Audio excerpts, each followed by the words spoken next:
A gente tenta, o objetivo da gente é tentar melhorar a qualidade de vida de quem vive com diabetes, não só nossa, né, de todo mundo.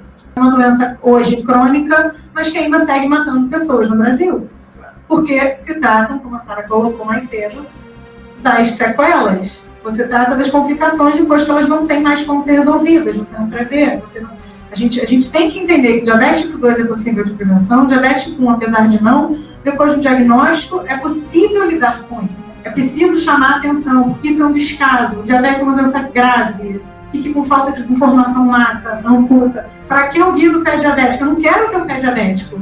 Eu quero saber como prevenir o pé diabético. Eu quero saber como prevenir uma neuropatia, uma nefropatia. Eu preciso dar um passo antes. Então essa é a briga. A gente precisa gritar, a gente precisa mostrar para o Brasil que está errado e que a gente pode lutar por isso. E acho que a grande mensagem que a gente viu disso aí é que a gente não tem, ninguém está sozinho contra o descaso, pelo diabetes, pela saúde e pelo respeito.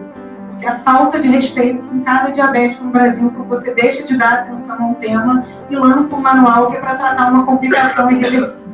Não é esse o caminho que a gente quer. A gente quer o passo anterior. Eu acho que a gente consegue.